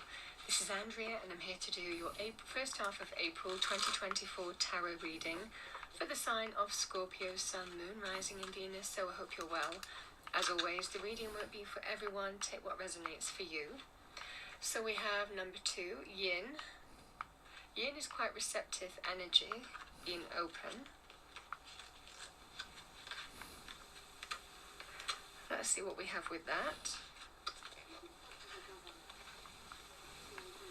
Essential meanings: the feminine principle of receptivity, letting someone else make the first move, gathering information and taking in cues, the art of conscious allowing. Your oracle message: this is a time of calculated receptivity as you gracefully await what is coming to you, ready to accept it when it appears. Yin does not involve frozen dreams or even resting, but rather consciously allowing things to flow to you, poised to receive the bounty that will be made available to you. It implies sensitivity as you alertly study the actions of others and contemplate how they will affect you and yours. Remember, you must make space for miracles to appear. Be the shaped, not the shaper, and you'll see how quickly your dreams manifest. So we have that sense of conscious allowance.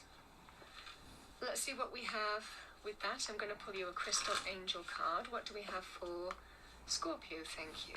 Message for Scorpio, first half of April. Turquoise, spiritual path. Your true beliefs are becoming clearer to you, which prompts you to make necessary life changes.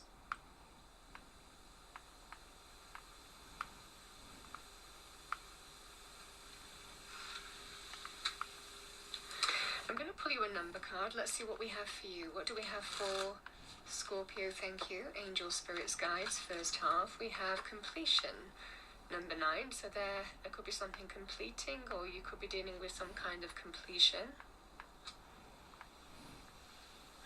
Alright, Scorpio, let's see what we have for you. Message for Scorpio. Thank you, Angel Spirits Guides. Message for Scorpio, first half of April 2024.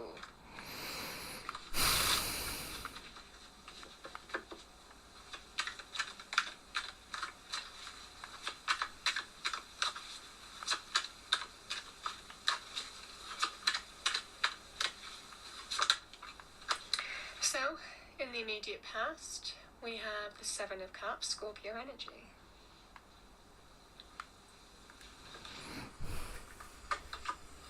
We have the King of Cups, which is interestingly you, for me, in the Minor Arcana. The King.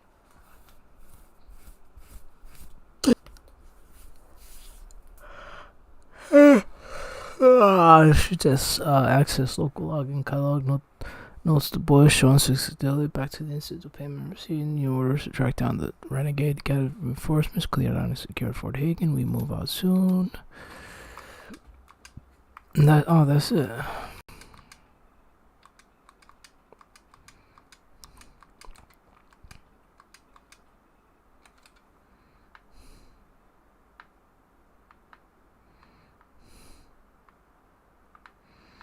No, we're done. Okay, let's get the fuck out of here.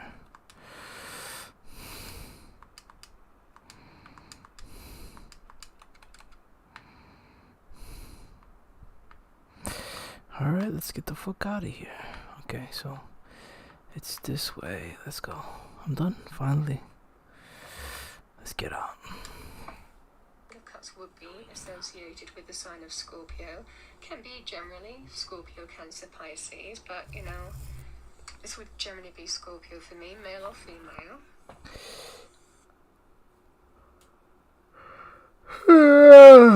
Well, who is this?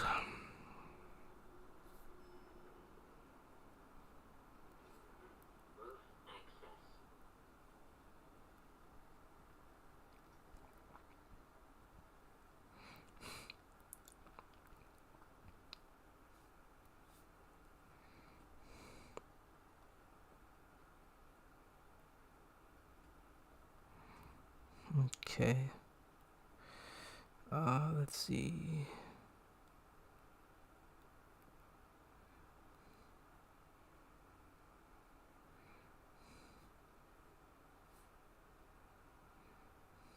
Let's get it. Oh, I'm the type of guy who will never settle down where pretty girls are.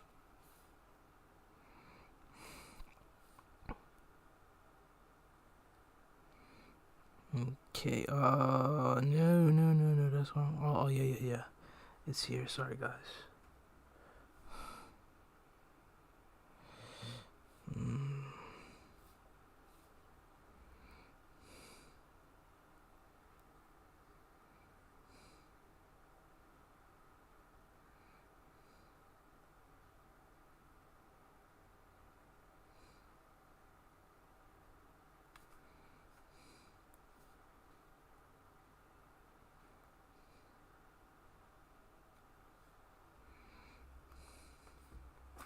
Quite a powerful energy as well. We have Temperance.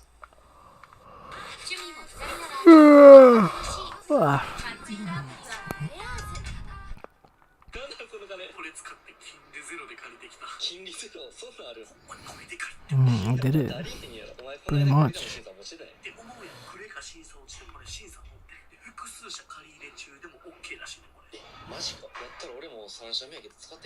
I need to go to Nick. No, I should sell my shit first, cause yeah, I should sell my shit first. That makes more sense.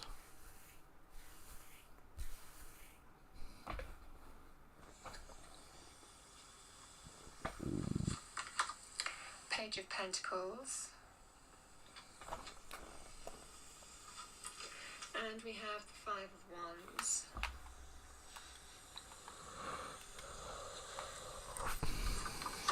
Immediate future, we have the Three of Pentacles.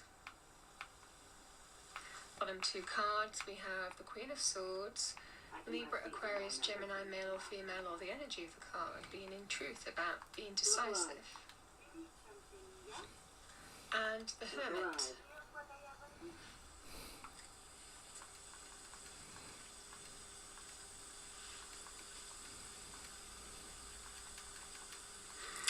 So, Scorpio, the Seven of Cups can be where there's a decision to make, but there's confusion.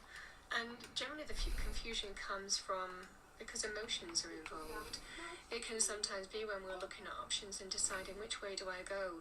But again, with that spiritual path energy, I feel intuitively you feel drawn to a particular path. You're going to be drawn to a particular direction. I think that you have a choice to make or a decision here. In the immediate past, not everything was clear to you, and it might well be that emotions were at a high. It could have been an emotional choice or decision that you were unclear about. Coming into this reading, it looks like there is some kind of healing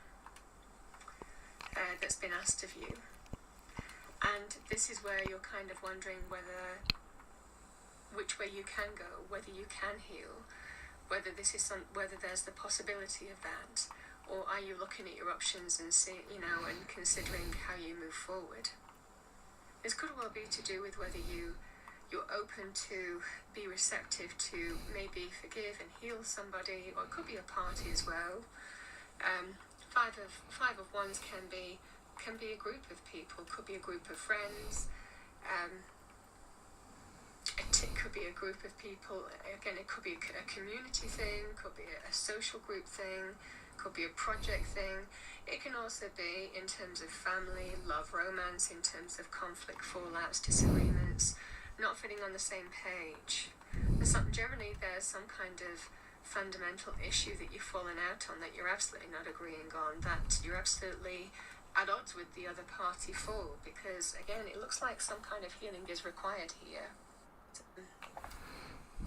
It could be a group of people. Again, it could be a community thing, could be a social group, to do with whether you're open to be receptive to maybe forgive and heal somebody, or it could be a party as well. Five of Wands can be a group of people, could be a group of friends. It could be a group of people. Again, it could be a community thing, could be a social group thing, could be a project thing. It can also be in terms of family, love, romance, in terms of conflict, fallouts, disagreements, not fitting on the same page. And generally, there's some kind of fundamental issue that you've fallen out on, that you're absolutely not agreeing on, that you're absolutely at odds with the other party for, because again, it looks like some kind of healing is required here.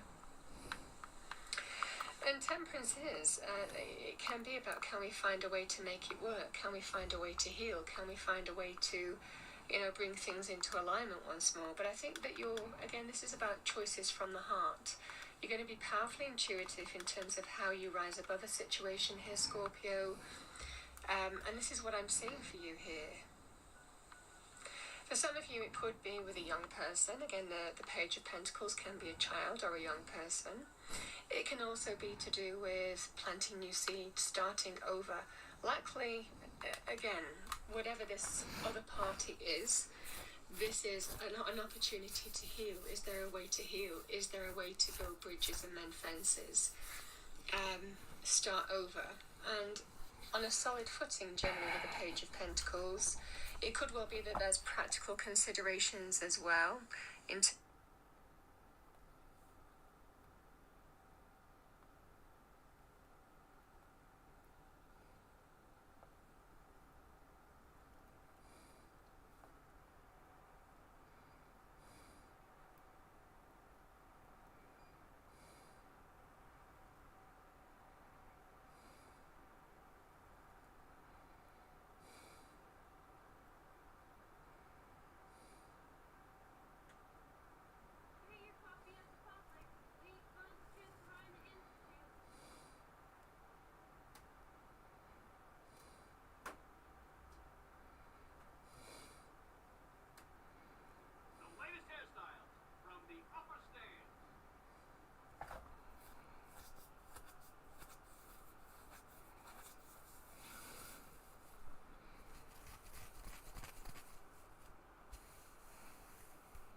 Okay, let's see, I'm sorry.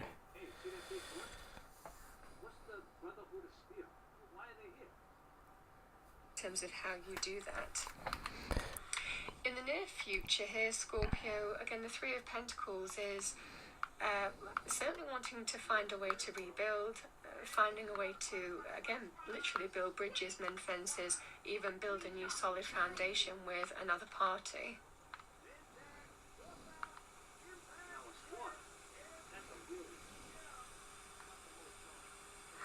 The completion energy is likely, do you end this, or do you draw a line under this situation and be open to heal and rebuild? Sometimes we take advice from other people who will advise us in the best way possible as well. Again, the Hermit, the Three of Pentacles, can also be other people who can input, who we can seek advice and counsel from. who will give us kind of like honest and true and helpful, informative advice. You know, this can be the energy here.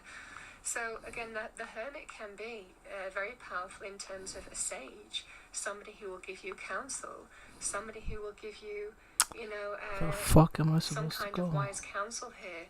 I think that is likely the energy here, if it's to do with a person with the Queen of Swords. This would likely be someone saying, if I were you, I would do this. Now, this can be somebody giving you wise counsel. It could well be, again, friend, family member, can be romantic if this wasn't to do with a romantic thing. It could also even be professional, you know, with this kind of energy here. Queen of Swords will tell you like it is, you know, male or female in energy. This is somebody who is likely, you know, very direct, speaks their mind, speaks their truth, but is generally always right, you know, in terms of how they see a situation, and really kind of like understands how to help you get clarity. Hold on. Yeah, this is it. Let's go. Let's go, let's go, let's go. She's my client, Piper. Why don't you learn not to snoop on a woman's private affairs? Well, speak of the devil. You're back. Not with your son. What happened? Oh. You were right, Nick. Kellogg took my baby. That wasn't all. He was working with the Institute. Speaking of them, Sean. Oh, boy. I'm sorry, man. Truly. That makes things considerably more complicated. Hey, kidding. Heck, the synth, and even he doesn't know how to get in. No synth does. Security protocols strip those memories out. I need to find a way. I've been investigating these creeps for over a year now. Commonwealth's boogeyman. Feared and hated by everyone. True enough. Sometimes they snatch people in the middle of the night. Sometimes they leave old synths behind to remind us that they're out there. But to this day, there's one thing nobody really knows. Where the Institute actually is. Or how to get in. Exactly. But there's one person who has to know, right?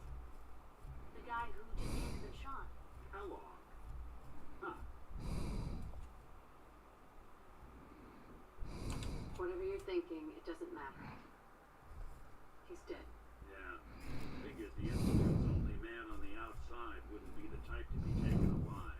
So, murderer and kidnapper gets his brains blown out by his parents. Huh. Be a great ending if we didn't still have the biggest mystery in the Commonwealth to solve.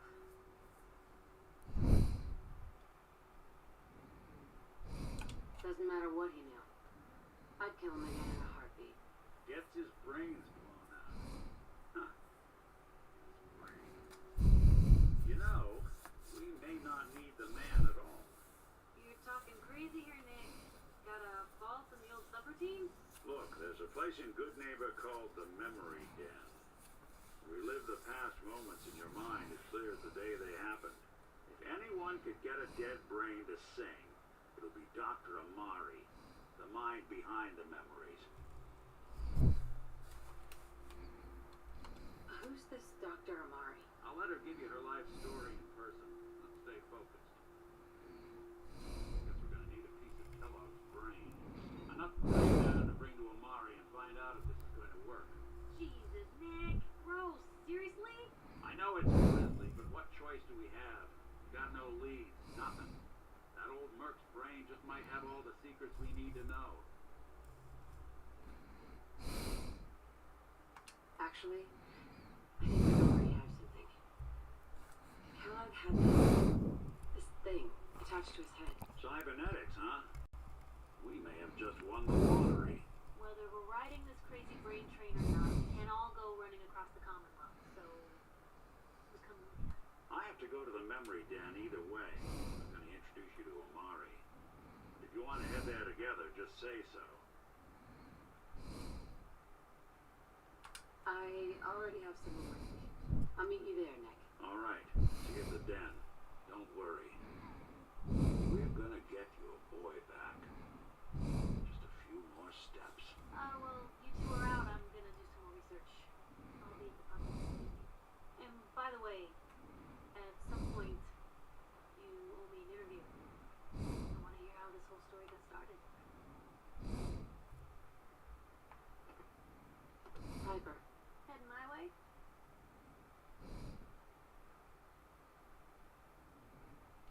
You know what? Never mind. You know where to find me. Miss Perkins. I'm glad you're here. We got a new case while you and Nick were out. Ready to put on the detective hat? Tell me more. Our client is a fisherman who lives on the edge of the Commonwealth. Kenji Nakano. Nakano? Huh. That name takes me back. My memory's a little fuzzy on the details, though. Maybe if you bothered writing things down, Nick. Can't do that. Wouldn't want to put you out of a job. Huh.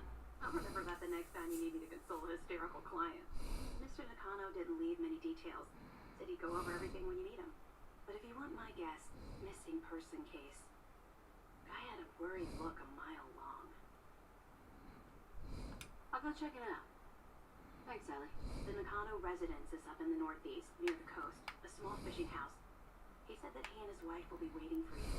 It's a long walk. That's how the hard cases always start.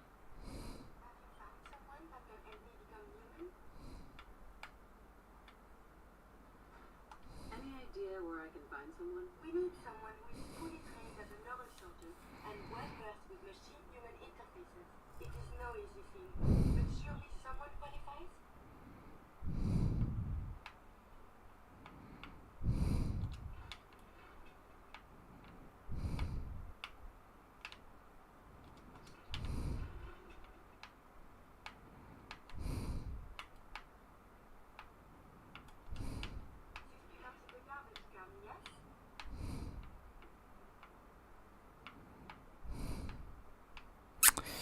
Damn, I'm kind of sleepy, but I still want to fucking play. Yeah, maybe I'll be getting off soon. To be honest, I appreciate you guys watching, but you know, I don't know. I can't go on long today, but I'll make it up tomorrow, I guess. Fuck.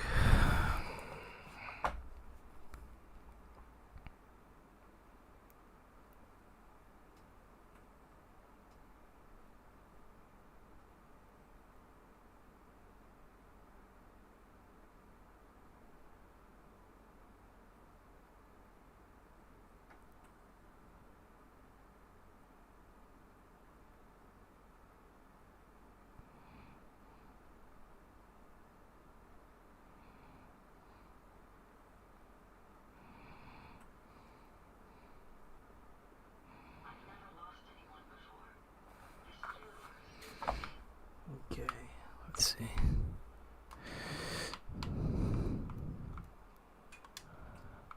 Yeah. I guess I'll call it a night. Fuck, I'm sleepy. Yeah, thank you guys for watching. I'll make it up to you, okay? Peace out.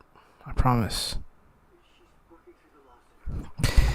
Peace out. Good night.